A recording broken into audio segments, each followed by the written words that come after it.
gentlemen, boys and girls, comrades and friends.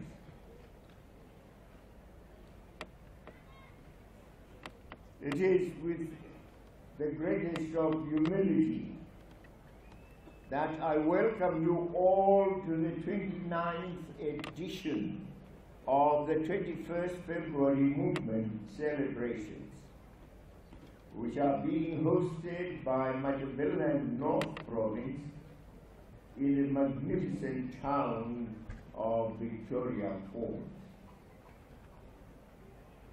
Our venue is home to one of the 7 wonders of the world, the amazing Victoria Falls, Muswantunya, the smoke that thunder.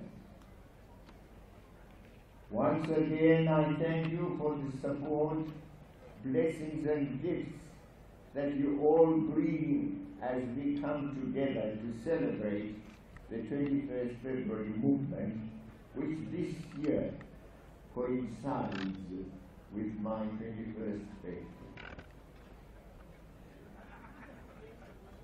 From inception, the 21st February movement is dedicated towards the positive and sustainable development of our young people in many aspects of their lives, including mental, physical, intellectual, and moral capacities. The Youth Forum has its fundamental aim as that of molding a disciplined, patriotic, and selfless young Zimbabwean. In this movement, the youth from all walks of life get the opportunity to come together, interact among themselves and with their national leadership in general, and of course, particularly with the President. I'm glad to share with you that I treat this event with the seriousness it deserves, and as patron of the movement. I'm committed to ensuring that the movement remains relevant, achieving the aims and objectives for which it was set up, and more importantly, in improving the lives of all young people in Zimbabwe. Through interaction such as this one, that we tutor and provide guidance to our youths, the leaders of tomorrow. Again, the leaders of tomorrow. But we do not begin to mold them tomorrow. We mold them now, as soon as they are born. This year's edition of the 21st February movement is being held after the successful holding of the 6th ZANU-PF National People's Congress in December 2014. Added to that, of course, the successful youth and women's league national conferences held last August. The Congress and the conferences are vital links to continued strength and future of our party and country, whilst there were many changes resulting from the congresses and the events preceding to and during the Congress. The overall achievement of that Congress is the unity within our party, achieved after the exposure and flushing out of malcontents who had clandestinely planned to derail the focus of our people when they plotted to illegally remove a constitutionally elected leadership of the party and government. We thank you all. We thank you, the youth, for your exposure for your bravery. Add to that the exposure by the First Lady. They call her Stoic. Now, the Stoic lady was unwell starting about 2 months ago when she had an operation. But you can see 2 months afterwards, it was quite a major operation. She's up and going and ready to join the youth, the women, and everyone in the struggle for development, but emphasizing naturally the role of the women in that struggle. It is also important that the youth are always abreast with the issues of their country and continent. And we thank you for being conscious of the fact that the youth of Zimbabwe are the youth of Africa. And so, they must also relate to the youth of Africa in other countries, especially countries that are our neighbors and countries that are revolutionary, that fought revolutionary struggles such as ours.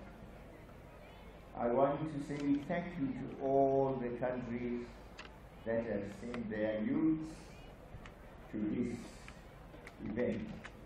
And I thank the youths themselves for all the messages that they gave as they spoke.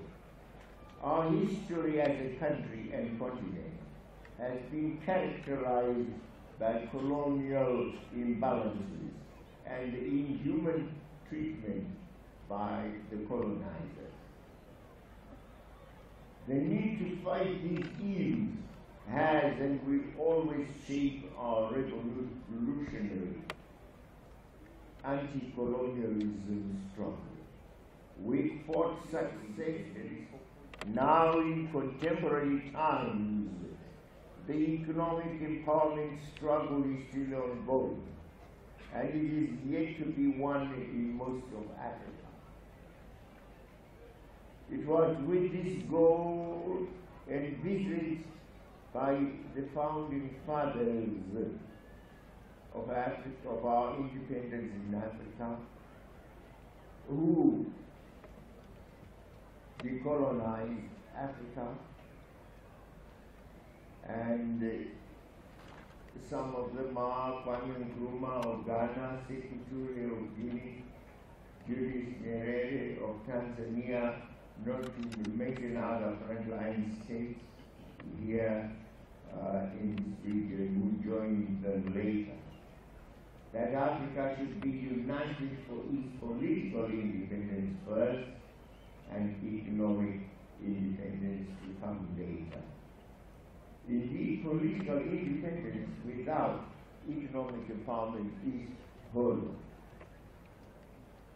It is imperative, therefore, that the dream of Africa's founding fathers of achieving economic independence be realized.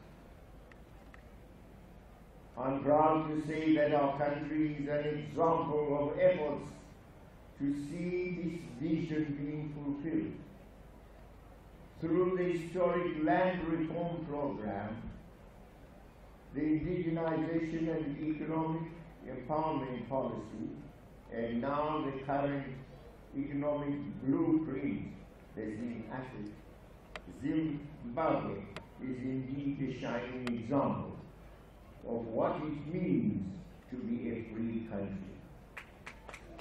We is in total control of our abundant natural resources and in pursuit of sustainable socio-economic transformation for its people.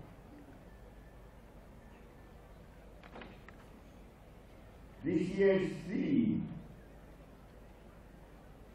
and I called it Celebrating the Birth of Bushungo, the icon of Zimbabwe's revolution and champion of youth empowerment, once again demonstrates our revolution's two major phases, namely the liberation struggle and the struggle for economic independence for our people in general and for the youth in particular. My life has been about advancing these causes. First, I had to join others in getting rid of what was the major political problem. That we had outsiders, imperialist outsiders, who were called settlers, ruling us. They had turned us into semi-slaves, nothing more than just servants, laborers for them. Even our fathers were Maboni. Our sisters who worked for the Manandis, nothing better than that. And so, it was necessary to get political freedom first. But we had to fight for it.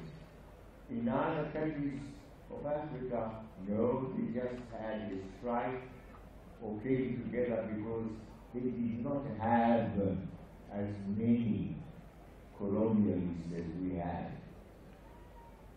Only small groups of people getting together saying we want our freedom. They call their freedom that way. But we had to fight for it, die for it, suffer for it, go to prison for it, lose lots of our people for it, lose property for it. That is, after losing our land. But today,